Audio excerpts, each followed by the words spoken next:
అందరికీ నమస్తే. Welcome to TR TV. నేను మీ తిరుపతి. తెలంగాణ రాష్ట్ర ముఖ్యమంత్రి రేవంత్ రెడ్డి భారతీయ జనతా పార్టీలోకి చేరే అవకాశం ఉందా? రేవంత్ రెడ్డి కాంగ్రెస్ పార్టీకి రాజీనామా చేసేటటువంటి ఆలోచనలు ఏమైనా ఉన్నాడా? రేవంత్ రెడ్డి పైన కాంగ్రెస్ అధిష్టానం కూడా ఒక నజర్ పెట్టారు. కాంగ్రెస్ పార్టీ మంత్రులు కూడా రేవంత్ రెడ్డి పైన పూర్తి స్థాయిలో ఫోకస్ చేస్తున్నారు. రేవంత్ రెడ్డి ఎవరితో మాట్లాడుతున్నాడు, రేవంత్ రెడ్డి ఎవరితో టచ్లో ఉన్నాడు, రేవంత్ రెడ్డి ఏం చేస్తున్నాడు, రేవంత్ రెడ్డి వ్యవహారం ఏంది, రేవంత్ రెడ్డికి సంబంధించినటువంటి అంశం ఏందనేది pin to pin Congress party మంత్రులు అబ్జర్వ్ చేస్తూనే ఉన్నారు. అధిష్టానం కూడా కాంగ్రెస్ పార్టీ మంత్రులతోటి రేవంత్ రెడ్డి పైన ఒక కన్నేసి ఉంచమని చెప్పారు అనేది కూడా కొంత వినబడుతున్నటువంటి చర్చ. మరి ఎందుకు రేవంత్ రెడ్డి పైన డౌటు? రేవంత్ రెడ్డి చేయబట్టి కాంగ్రెస్ అధికారంలోకి వచ్చింది. రేవంత్ రెడ్డి చేయబట్టి కాంగ్రెస్ పార్టీ బలంగా తెలంగాణ రాష్ట్రంలో పెరిగింది. రేవంత్ రెడ్డి చేయబట్టి కేరళ ఎన్నికలలో కాంగ్రెస్ అధికారంలోకి వచ్చింది. రేవంత్ రెడ్డి చేయబట్టి సర్పంచ్ ఎన్నికలలో ఎక్కువ సీట్లు వచ్చినాయి. రేవంత్ రెడ్డి చేయబట్టి మొన్న మున్సిపల్ కార్పొరేషన్ ఎన్నికలలో కూడా ఎక్కువ సీట్లు వచ్చినాయి. రేవంత్ రెడ్డి చేయబట్టి నవీన్ యాదవ్ జూబ్లీ హిల్స్ ఉప ఎన్నికలో గెలిచిండు. రేవంత్ రెడ్డి చేయబట్టి సికింద్రాబాద్ కంటోన్మెంట్లో శ్రీ గణేష్ గెలిచిండు. మరి అన్ని రేవంత్ రెడ్డి చేయబట్టి జరుగుతున్నాయి కదా. అసలు రేవంత్ రెడ్డి లేకపోతే కాంగ్రెస్ పార్టీ లేదు. రేవంత్ రెడ్డి లేకపోతే అసలు కాంగ్రెస్ వేరే వేరే రాష్ట్రాలలో అధికారంలోకి వచ్చే పరిస్థితి కూడా లేదు. మొత్తం రేవంత్ రెడ్డే. ఇప్పుడు రాహుల్ గాంధీ తర్వాత రేవంత్ రెడ్డి ఫైనల్. ఇప్పుడు రాహుల్ గాంధీని రేపటి రోజు ప్రధానమంత్రి చేయాలంటే కూడా రేవంత్ రెడ్డి ఫైట్ చేస్తేనే అవుతుంది. ఇదంతా నేను చెప్తున్న మాట కాదు. రేవంత్ రెడ్డే తనను తాను పొగుడుకొని రేవంత్ రెడ్డి గురించి రేవంత్ రెడ్డి అందరికీ చెప్పుకుంటున్నాడు. నేను చేయబట్టే కాంగ్రెస్ వచ్చింది, నేను చేయబట్టే కాంగ్రెస్కి ఇంత బలంగా ఉన్నది, నేను చేయబట్టే ప్రభుత్వం నడుతుంది, నాకు ముఖ్యమంత్రి పదవి లేకపోతే ప్రభుత్వం ఎప్పుడో పడిపోతుండే, నేను ముఖ్యమంత్రి కుర్చీలో లేకపోతే మంత్రులు మొత్తం ప్రభుత్వాన్ని ఖతం చేస్తుండే, ప్రభుత్వం 2.5 సంవత్సరాల కంటే ఎక్కువ నడవకపోతుండే, నేను ఉన్నా కాబట్టి నడుతుందని చెప్పి అందరికీ రేవంత్ రెడ్డి గొప్పలు చెప్పుకునేటటువంటి కార్యక్రమం చేస్తున్నాడు. సీన్ కట్ చేస్తే రేవంత్ రెడ్డి ఏమన్నా భారతీయ జనతా పార్టీలోకి పోతాడా? రేవంత్ రెడ్డి వర్షన్ ఏంది? రేవంత్ రెడ్డి ఢిల్లీకి ఎప్పుడు పోయినా కూడా భారతీయ జనతా పార్టీ లీడర్లతో కలవడం, కేంద్ర మంత్రులతో కలవడం, ఎంపీలతోటి ముచ్చట పెట్టడం. మొన్నైతే ఏకంగా ఎంపీలతోటి రేవంత్ రెడ్డి, సీఎం రమేష్ వాళ్ళందరూ ఒక దగ్గర బ్రేక్ఫాస్ట్ మీటింగ్ పెట్టుకుంటే బీజేపీ వాళ్ళు పెట్టుకున్నటువంటి బ్రేక్ఫాస్ట్ మీటింగ్కి తెలంగాణ కాంగ్రెస్ పార్టీకి సంబంధించిన ముఖ్యమంత్రి పోవడం చాలా విచిత్రం, చాలా విచిత్రం. అసలు ఎవ్వరు కూడా భారతీయ జనతా పార్టీ కాంగ్రెస్ పార్టీకి ఎక్కడ పడదు. పచ్చిగడ్డ వేసినా కూడా మంట వస్తుంది, గంత పంచాయతీ ఉంటుంది వాళ్ళకి, ఒకరికి పడదు. అట్లాంటిది రేవంత్ రెడ్డి కాంగ్రెస్ పార్టీకి ముఖ్యమంత్రి తెలంగాణలో. ఈయన ఎప్పుడు పోయినా భారతీయ జనతా పార్టీ లీడర్లతో ముచ్చట పెడతాడు. ఢిల్లీలో సీఎం రమేష్ ఇంటికి పోతాడు, టిఫిన్ చేస్తాడు, లంచ్ చేస్తాడు, డిన్నర్ చేస్తాడు. మొన్న ఏదో టిఫిన్ మీటింగ్ పోయింది, ఒక్కడే పోయింది, ఎవరిని తీసుకోపోలే. చాలా విచిత్రం అనిపించింది. రేవంత్ రెడ్డి తోటి బీజేపీ పార్టీకి సంబంధించిన ఎంపీలు ఫోటోలు దిగడం, వాళ్ళ కుటుంబ సభ్యులు ఫోటోలు దిగడం, సోషల్ మీడియాలో పెట్టడం, ఇవన్నీ కూడా రకరకాల చర్చకు దారితీస్తున్నాయి. తర్వాత ఇప్పుడు బండి భగీరథ్ ఆయన పైన కేసు అయితే 9 రోజుల దాకా రేవంత్ రెడ్డి పట్టుకోకపోవడం, బండి భగీరథ్ వాళ్ళ నాన్నకు చెప్పడం, నువ్వే నీ కొడుకును అప్పగించమని చెప్పడం. బండి భగీరథ్ ఎక్కడో దేశం ఇడిచిపెట్టిపోలే, రాష్ట్రం ఇడిచిపెట్టిపోలే, హైదరాబాద్లోనే ఏదో ఒక దావుఖాన్లో దాక్కున్నాడట. 9 రోజుల పాటు సేఫ్ జోన్లో ఉన్నాడు. అయినా రేవంత్ రెడ్డి హైదరాబాద్లో ఉన్నటువంటి వ్యక్తిని పట్టుకోలేదంటే రీజన్ ఏంది? రేవంత్ రెడ్డి బీజేపీ పార్టీతో క్లోజ్ ఉన్నట్టే కదా, రేవంత్ రెడ్డి బీజేపీ పార్టీతో దోస్తాన్ చేస్తున్నట్టే కదా. ఇవన్నీ ఒక్కొక్క విషయాలు ఇప్పుడు తెరపైకి వస్తున్నాయి. అయితే భారతీయ జనతా పార్టీ ఎంపీ ఒక సంచలనమైనటువంటి అంశం తెరపైకి తీసుకొచ్చింది. డౌట్ క్రియేట్ చేసే విధంగా, అనుమానం వచ్చే విధంగా. ఆల్రెడీ రేవంత్ రెడ్డి పైన అనుమానం వస్తుంది, రేవంత్ రెడ్డి పైన రకరకాల డౌట్స్ క్రియేట్ అవుతున్నాయి. రేవంత్ రెడ్డి పుసుక్కున్న బీజేపీలోకి పోతాడా? రేవంత్ రెడ్డి నెక్స్ట్ ప్లాన్ ఏంది? అసలు రకరకాల ప్లానింగ్స్ ఉన్నాయి. ఒకటి రేవంత్ రెడ్డి కొత్త పొలిటికల్ పార్టీ పెడతారని, లేదు రేవంత్ రెడ్డి బీజేపీ పార్టీలోకి పోతే క్యాబినెట్ హోదా, ఒక మంత్రి పదవి ఇస్తారు, క్యాబినెట్ మంత్రి పదవి. ఇక క్యాబినెట్ హోదాలో మంత్రి పదవి ఇచ్చినంటే రేవంత్ రెడ్డి మొత్తం అన్ని రాష్ట్రాలలో తిరగవచ్చు, చక్రం తిప్పొచ్చు, ఏదైనా చేస్తే నడుస్తుంది కదా. కాబట్టి రేవంత్ రెడ్డి మరి బీజేపీ పార్టీలకు ఏమైనా జాయిన్ అవుతాడా? ఎప్పుడు ఈ డౌట్ వచ్చిందంటే ప్రధానమంత్రి మొన్న తెలంగాణకు వచ్చిండు. తెలంగాణకు వచ్చినప్పుడు భారీ బహిరంగ సభలో ప్రధానమంత్రి ముఖ్యమంత్రి రేవంత్ రెడ్డిని చూసుకుంటే ఏమంటాడంటే, రేవంత్ నాతో కలువు, నువ్వు అనుకున్న స్థాయికి తీసుకోపోతా అని ప్రధానమంత్రి అంటాడు. రేవంత్ నన్ను అవుతాడు. ఆ తర్వాత రేవంత్ అని చెప్పిండట, నేను మీతోనే ఉన్నా అని చెప్పి. అంటే రీజన్ ఏంది? మీతోనే ఉన్నా అంటే ఏంది? ఇప్పుడు అంత క్లోజ్గా మాట్లాడుతుర్రు అంటే రేవంత్ రెడ్డి గతంలో మోదీకి ఏదో చెప్పున్నట్టే కదా. లేకపోతే రేవంత్ రెడ్డికి మోదీకి ఇంత క్లోజ్నెస్ ఉంటేనే కదా మోదీ ఒక కాంగ్రెస్ పార్టీ ముఖ్యమంత్రిని పట్టుకొని ఇట్లా మాట్లాడతాడు. అంత ఈజీగా ఎవరు మాట్లాడరు. మరి కేసీఆర్ని ఎందుకు అట్లా అన్నాడు? కేసీఆర్ని కూడా అనొచ్చు కదా. మోదీ వచ్చిండు, కేసీఆర్ కూడా ఒక 2-3 సార్లు సభలకు ఏదో అటెండ్ అయినట్టుండు, 1-2 సార్లు, మరి అప్పుడు అనలే. ఇట్లా మాట్లాడుకుంటూ పోతే చాలా డౌట్స్ క్రియేట్ అవుతున్నాయి. ఇప్పుడు ఆ డౌట్ పక్కన పెడితే ఇప్పుడు ఈ డౌట్ పెద్దగా ఉన్నది. ధర్మపురి అరవింద్ ఆయన మాట్లాడుతున్న మాటలు చూస్తే చాలా విచిత్రం అనిపించింది. నిజామాబాద్ ఎంపీ ఆయన జగిత్యాల్లో ఒక ప్రెస్ మీట్ పెట్టారు. ఆ ప్రెస్ మీట్లో ధర్మపురి అరవింద్ అనే చెప్తున్నాడు, రేవంత్ రెడ్డి ఈ మధ్యకాలంలో ప్రధానమంత్రి నరేంద్ర మోదీని పొగుడుతున్నాడు, బీజేపీ పార్టీని పొగుడుతున్నాడు. మా దాంట్లోకి ఏమైనా ఉద్యమం చూస్తున్నావా? కాంగ్రెస్ పార్టీకి నువ్వు మోసం చేస్తావా? ఇక్కడ ఈ ఎమ్మెల్యే మోసం చేసేటట్టు నువ్వు కూడా కాంగ్రెస్కి రిజైన్ చేసే ఆలోచనలు ఏమైనా ఉన్నావా? మా పార్టీలకు ఏమైనా ఉద్యమనే ఆలోచన ఉందా అంటే ఇదంతా ఇండైరెక్ట్ హింట్ అనుకోవచ్చా? ఇండైరెక్ట్గా రేవంత్ రెడ్డి కాంగ్రెస్కి రిజైన్ చేసి రేవంత్ రెడ్డి బీజేపీలోకి వస్తుండని అనుకోవచ్చా? ఏందనేది ఒక పెద్ద క్వశ్చన్ మార్క్. అసలు మళ్ళీ ఈ డౌట్ ఎందుకు వచ్చింది? నిజంగా రేవంత్ రెడ్డి బీజేపీలో పోతాడేమో అనే డౌట్ ఎందుకు వస్తుందంటే, మీరు బాగా గుర్తుపెట్టుకొని, కాంగ్రెస్ కేంద్రంలో అధికారంలోకి వచ్చేటటువంటి అవకాశాలు ఇప్పట్లో లేనట్టే గుర్తున్నాయి. కేంద్రంలో భారతీయ జనతా పార్టీ సెంట్రల్లో అధికారంలో ఉంటుంది, వేరే ఆప్షన్ లేదని అనిపిస్తుంది. 2028 తర్వాత కూడా మళ్ళా రాబోతున్నటువంటి ఎన్నికలలో కూడా కేంద్రంలో ఖచ్చితంగా భారతీయ జనతా పార్టీ ఉంటుందనేది కొంత వినబడుతున్నటువంటి ఒక అంశం. ఆల్రెడీ దాదాపు అన్ని రాష్ట్రాలలో 90% మొత్తం భారతీయ జనతా పార్టీ రాష్ట్రాలలో అధికారంలో ఉన్నది, కేంద్రంలో కూడా బీజేపీ అధికారంలో ఉన్నది. మొన్న 5 రాష్ట్రాలలో ఎన్నికలు జరిగితే 5 రాష్ట్రాలలో 3 రాష్ట్రాలలో మొత్తం భారతీయ జనతా పార్టీ అధికారంలోకి వచ్చింది. ఒకటేమో టీవీకే, ఒకటి కాంగ్రెస్.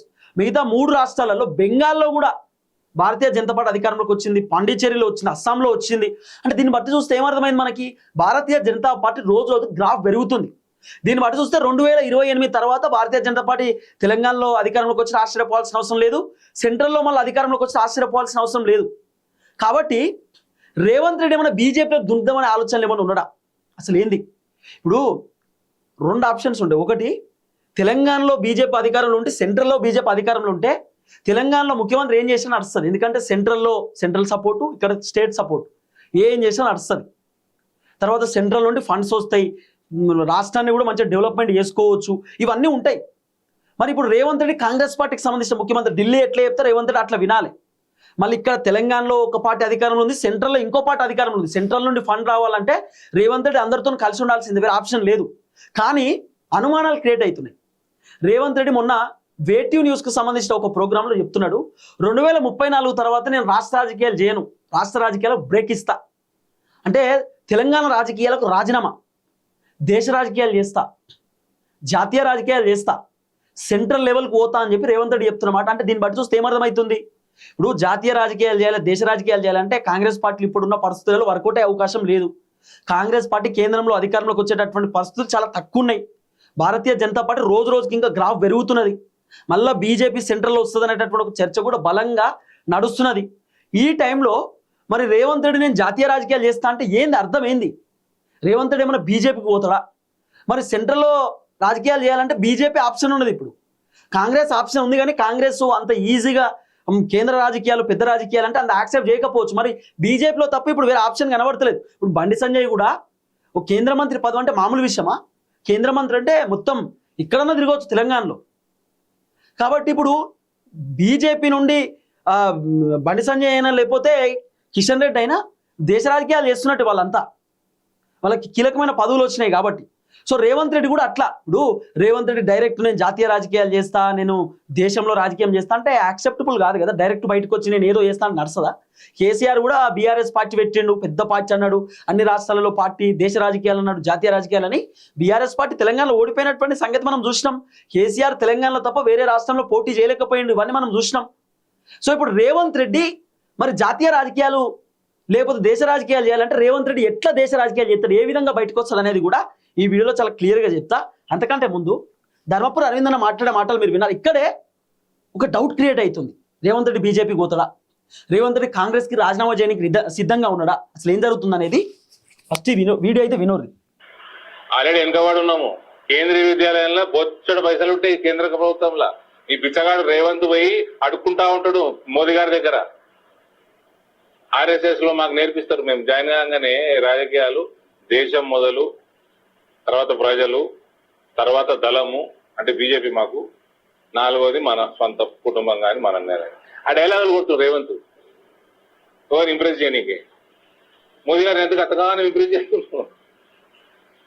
రేపు వస్తావా మెల్ల ఇండైరెక్ట్ చెప్తున్నావా? సార్ అనిపోయారు కూడా మెరిసే జుడిజావా అని.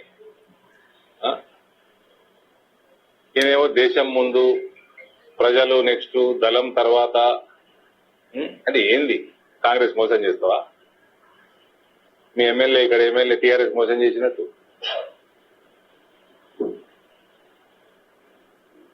ఆ కాంగ్రెస్ గవర్నమెంట్ ఎట్లా బుద్ధి లేదు ఢిల్లీలో కూర్చున్నానికి ఆలోచించుకోవాలా, ఆలోచించుకోకపోతే వాళ్ళ సాగు వస్తారు. కానీ ఇది విన్నారు కదా, అసలు చాలా కీలకమైన అంశం. అరవింద్ అన్న అనుమానం క్రియేట్ చేసిండు. రేవంత్ రెడ్డి ప్రధానమంత్రి మోదీని ఇంప్రెస్ చేస్తున్నాడు అంటే పొగుడుతున్నాడు. ఇంప్రెస్ అంటే ఒక పాజిటివ్నెస్ క్రియేట్ చేసుకుంటున్నాడు తన పైన తాను. మోదీ కూడా మొన్న చెప్పిండు, మాతో కలిసి పని చేయి, మాతో కలువు అని చెప్పి మోదీ కూడా చెప్పిండు. రేవంత్ రెడ్డి బీజేపీలోకి రావాలని చూస్తున్నావా, కాంగ్రెస్ని మోసం చేస్తావా, ఇండైరెక్ట్గా ఏమైనా హింట్ ఇస్తున్నావా అని చెప్పి అరవింద్ అన్న ఒక డౌట్ క్రియేట్ చేసిండు. ఇప్పుడు అరవింద్ అన్నకు ఏదన్నా ఒకటి విషయం తెలుస్తూనే కదా ఈ విషయం చెప్పేది, ఉత్తగైతే చెప్పాడు కదా. అరవింద్ అన్న మోదీకి చాలా దగ్గర, ప్లస్ భారతీయ జనతా పార్టీలో ఎంపీ ఉన్నాడు. మరి అరవింద్ అన్నకు తెలుసు కదా ఏం జరుగుతుంది, గ్రౌండ్ రియాలిటీ అయితే తెలుసు కదా. అందుకే అరవింద్ అన్న చెప్తున్నాడు, రేవంత్ రెడ్డి మా బీజేపీ పార్టీలోకి రావడానికి తెగ ఆరాటపడుతున్నాడు. ఆర్ఎస్ఎస్లో చెప్పినటువంటి డైలాగులు మోదీ ఇంప్రెషన్ క్రియేట్ చేయడానికి ట్రై చేస్తున్నాడు. ఆర్ఎస్ఎస్ వాళ్ళు చెప్పేటటువంటి డైలాగులు రేవంత్ రెడ్డి చెప్తున్నాడు. అంటే రేవంత్ రెడ్డి బీజేపీలోకి రానికి ఏమైనా సిద్ధంగా ఉన్నాడా అనేది ధర్మపురి అరవింద్ అన్నకు సంబంధించిన వర్షన్. కాబట్టి ఇప్పుడు రేవంత్ రెడ్డి పైన రకరకాల డౌట్స్ క్రియేట్ అవుతున్నాయి. ఇప్పుడు నేను చెప్తాను మీకు క్లియర్గా అర్థమయ్యేటట్టు. రేవంత్ రెడ్డి ఒకవేళ భారతీయ జనతా పార్టీలోకి రావాలనుకుంటే ఎట్లొస్తాడు, ఎట్లొచ్చేటటువంటి అవకాశం ఉంది అంటే ఇప్పుడు 2028లో కాంగ్రెస్ పార్టీ అధికారంలోకి వచ్చేటటువంటి అవకాశాలు లేవు. అధికారంలోకి వచ్చే అవకాశాలు కూడా 35% మాత్రమే కనబడుతున్నాయి 100%లో. సో కాబట్టి రేవంత్ రెడ్డి కొడంగల్లో పుసుక్కున ఓడిపోతే, ఇన్ కేసు కొడంగల్లో గెలిస్తే వేరే ఉంటుంది, ఓడిపోతే వేరే ఉంటుంది. కొడంగల్లో ఒకవేళ రేవంత్ రెడ్డి ఓడిపోతే ఎంపీగా పోటీ చేస్తాడు. ఎక్కడ నుండి? మల్కాజ్గిరి నుండి ఎంపీగా పోటీ చేస్తాడు. మల్కాజ్గిరి నుండి ఎంపీగా పోటీ చేస్తాడు. మరి మల్కాజ్గిరి నుండి బీజేపీకి ఎంపీ నుండి పోటీ చేస్తాడా, లేకపోతే కాంగ్రెస్ నుండి ఎంపీగా పోటీ చేస్తాడా సెకండరీ.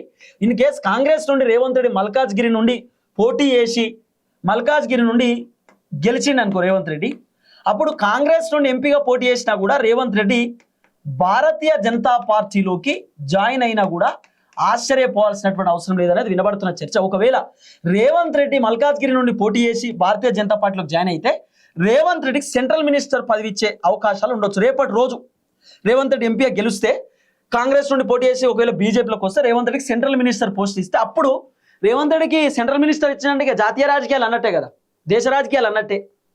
మొత్తం దేశవ్యాప్తంగా రేవంత్ రెడ్డి వైరల్ అవుతాడు. అప్పుడు చిన్నగా రేవంత్ రెడ్డి దేశ రాజకీయాలు, ఆ తర్వాత జాతీయ రాజకీయాలు చేసుకోవచ్చు. ఇట్లా రేవంత్ రెడ్డి ఏమైనా ప్లాన్ చేస్తుండా? రేపటి రోజు కొడంగల్లో ఒకవేళ గెలిచిండనుకో, ఒకవేళ కొడంగల్లో ఎమ్మెల్యే గెలిచిండనుకో, కొడంగల్లో ఎమ్మెల్యే గెలిచిన తర్వాత ప్రతిపక్షంలో ఉంటాడు. ప్రతిపక్షంలో ఉంటే రేవంత్ రెడ్డికి ఏమొస్తుంది? ఇన్ని రోజులు అధికారంలో ఉన్నటువంటి వ్యక్తి సడన్గా ప్రతిపక్షంలో పోతే రేవంత్ రెడ్డికి ఏమొస్తుంది? ఏం రాదు కదా. మళ్ళీ ప్రతిపక్షం కుర్చీలో కూర్చోవాలి, కేసీఆర్ కూర్చున్నట్టు. మళ్ళా గవర్నమెంట్ ప్రశ్నించుకుంటూనే ఉండాలి. సరే ప్రతిపక్షంలో కూర్చుని అనుకుందాం, 2034 దాకా నేను ఎందుకు అంటున్నాడు? 2034 తర్వాత నేను జాతీయ రాజకీయాలు అని ఎట్లా అంటున్నాడు? మరి 2034 దాకా జాతీయ రాజకీయాలు అని చెప్పి రేవంత్ రెడ్డి ఆల్రెడీ ఒక షెడ్యూల్ పెట్టుకున్నాడు. షెడ్యూల్ పెట్టుకున్నాడంటే 2029లో ఎంపీ ఎలక్షన్స్లో రేవంత్ రెడ్డి మల్కాజ్గిరి నుండి పోటీ చేసి భారతీయ జనతా పార్టీలోకి జాయిన్ అయ్యే అవకాశాలు ఉండొచ్చు అనేది వినబడుతున్న చర్చ. గెలుస్తే కాంగ్రెస్ నుండి బీజేపీలో జంపు కొట్టవచ్చు, లేదా బీజేపీ నుండి బీఫామ్ తీసుకొని మల్కాజ్గిరి నుండి పోటీ చేయొచ్చు. ఎందుకంటే ఈటల రాజేందర్ అన్న ఖచ్చితంగా ఆయన ఎమ్మెల్యేగా పోటీ చేస్తాడు. ఆయన సొంత కాన్స్టిట్యున్సీ హుజురాబాద్ నుండి 100%, దాంట్లో వేరే ఆప్షన్ లేదు. కాబట్టి ఇట్లా రకరకాల చర్చలు అయితే వినబడుతున్నాయి. మ్యాక్సిమం రేవంత్ రెడ్డి బీజేపీలోకి చేరే అవకాశాలు ఉండొచ్చు. జాతీయ రాజకీయాలు చేయడానికి, పెద్ద రాజకీయాలు చేయడానికి బీజేపీ తప్ప రేవంత్ రెడ్డికి ఇప్పుడు వేరే ఆప్షన్ లేదనేది వినబడుతున్న చర్చ. రేవంత్ రెడ్డి ఏమంటాడు? రాహుల్ గాంధీని కేంద్ర మంత్రి చేస్తా అంటే రేవంత్ రెడ్డి ఒక్కడే కష్టపడితే కేంద్ర మంత్రి అవుతాడా రాహుల్ గాంధీ? రాహుల్ గాంధీకి ఇప్పుడు పెద్ద డౌట్ ఉందంట రేవంత్ రెడ్డి పైన. జాతీయ రాజకీయాలు అంటుండు, దేశ రాజకీయాలు అంటుండు, తెలంగాణ సక్కా నడుపుతలేడు, తెలంగాణలో మనం ఏదో పోని కదా అని చెప్పి అవకాశం ఇస్తే ఇలా జాతీయ రాజకీయాలు, పెద్ద రాజకీయాలు అనేటటువంటి స్టేజ్కి వచ్చేసిండు. 2.5 సంవత్సరాలు అవుతుంది రేవంత్ రెడ్డి జస్ట్ ముఖ్యమంత్రి అయ్యి 2.5 ఇయర్సే. ఓ మంత్రి పదవిలో ఉన్నటువంటి వ్యక్తిగా అది ఏం కాదు. ఎంపీగా గెలిచిండు, ఎమ్మెల్యే గెలిచిండు, డైరెక్ట్ సీఎం అయితే నేను ఇక జాతీయ రాజకీయాలు అంటున్నాడు. కాన్ఫిడెన్స్ ఉండాలి, కానీ అంతకంటే ఎక్కువ కాన్ఫిడెన్స్ ఉండదు, ఇబ్బంది అవుతుంది ఏ రాజకీయ నాయకుడికైనా. కానీ రేవంత్ రెడ్డి మాత్రం గొప్ప గొప్ప కాన్ఫిడెన్స్లు ఉన్నాడు. నేను చాలా పెద్ద రాజకీయాలు చేస్తా, జాతీయ రాజకీయాలు చేస్తా, పెద్ద స్థాయికి పోతా అనేది రేవంత్ రెడ్డి వర్షన్. ఆలోచించాలి ఏం జరగబోతుందో. కానీ రేవంత్ రెడ్డి మాత్రం బీజేపీలోకి చేరడానికి సిద్ధంగా ఉన్నాడు అనేది వినబడుతున్న అంశం. ఏ టైంలో అయినా కాంగ్రెస్ పార్టీకి రేవంత్ రెడ్డి రిజైన్ చేసే అవకాశాలు ఉండొచ్చు అనేది వినబడుతున్న చర్చ. ఇది నేను చెప్తున్న మాట కాదు, రకరకాలుగా బయట మస్తు ఆరోపణలు వస్తున్నాయి. రేవంత్ రెడ్డి పైన చాలా అనుమానాలు క్రియేట్ అవుతున్నాయి. బీజేపీ క్లోజ్ ఉంటుండని, మోదీని ఇంప్రెస్ చేస్తుండని, ఎప్పుడు రేవంత్ రెడ్డి ఢిల్లీ పోయినా బీజేపీలతో కలుస్తున్నానని మాట్లాడుతుండని, బీజేపీలతో చర్చలు జరుపుతుండని, బీజేపీ పార్టీ లీడర్లు స్కూల్ ఓపెనింగ్ ఉన్న, హాస్పిటల్ ఓపెనింగ్ ఉన్న రేవంత్ రెడ్డి పోతుండని, ఇట్లా రకరకాల వినబడుతున్న అంశం. చూద్దాం ఏం జరగబోతుందో. దయచేసి వీడియో అందరికి షేర్ చేయండి. అందరికీ నమస్తే, థ్యాంక్ యూ సో మచ్. జై తెలంగాణ.